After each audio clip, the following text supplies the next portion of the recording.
குருஜி, வசியம், மோகனம், ஆகர்ஷணம். இத பத்தி ஒரு வகுப்பு எடுக்க போறேன் அப்படின்னு சொல்லியிருந்தீங்க. எப்படா இந்த வகுப்பு வரும்? அதுல கலந்துக்கிட்டு நெறைய விஷயங்கள் நாமளும் கத்துப்போம் அப்படின்னு தான் தோணுது. வகுப்பு எப்ப குருஜி? எல்லாரும் கேட்கக்கூடிய ஒரு கேள்வி அது. ஆகஸ்ட் 29ஆம் தேதி ஜூம்ல பண்ற மாதிரி இருக்கு. இனிமே இந்த ஆன்லைன்ல எப்படியும் மந்த்லி ஏதாவது ஒன்ஸ் ஆகுது நம்ம ஏதாவது ஒரு விதமான ஒரு ஆல்ரெடி ஒரு 33 டைப் ஆஃப் கோர்சஸ் வந்து நான் அக்குல்ட் ரிலேட்டட் கோர்சஸே எடுத்திருக்கேன். மணி ரிலேட்டட் அக்குல்ட் ரிலேட்டட்லாம் சேர்த்து. ஸோ இப்போ வந்து இனிமேல் திரும்பவும் இப்போ லாஸ்ட் மந்த் நம்ம ஃபார்ச்சுனா கோர்ஸ் பண்ணோம். இப்போ இந்த வசியம், மோகனம், ஆகர்ஷணம் அப்படின்ற மாதிரியான ஒரு விஷயமாக செய்யலாம் அப்படின்ட்டு 3 மணிக்கு சரியாக ஆரம்பம் அப்படின்னு. நம்ம வந்து போன தடவை செய்த ஒரு சிறு விஷயம் என்னன்னா, கடைசி நாள் வரைக்கும் நிறைய பேர் கேட்டுக்கொண்டதற்கு இணங்க நம்ம வந்து அவர்களுக்கு அலோவ் பண்ணிட்டோம். இந்த தடவை ஒரு 3 நாள் முன்னாலேயே அதை வந்து ஸ்டாப் பண்ணிடுற மாதிரியான ஒரு பிளான் இருக்கு. ஏன்னா, அந்த ஒரு 3 டேஸ்ல ஏன்னா புதுசா வந்து ஜூம்குள்ள வரவங்கலாம் கொஞ்சம் சிரமப்பட்டாங்க போன தடவை.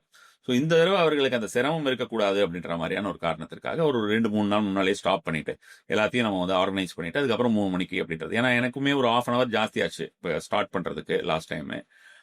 நான் 2 ஹவர்ஸ் பண்ணுவேன்னு சொன்னேன். 3 ஹவர்ஸ் பண்ற மாதிரி ஆயிடுச்சு. ஸோ கன்டினியூஸ் ஸ்பீச் ஒரு 3 ஹவர்ஸ்க்கு நம்ம வந்து டோட்டலா எல்லா கொஸ்டின்ஸும் நம்ம வந்து எல்லாம் கிளியர் பண்ணிடுற மாதிரியான ஒரு விஷயமாலாம் இருந்தது. ஸோ இப்போ நம்ம கரெக்டா அந்த சொன்ன டைம்ல வந்து ப்ராப்பரா நம்ம அது மாதிரியான ஒரு விஷயமா மெயின்டைன் பண்ணலாம் அப்படின்னு கண்டிப்பா குருஜி.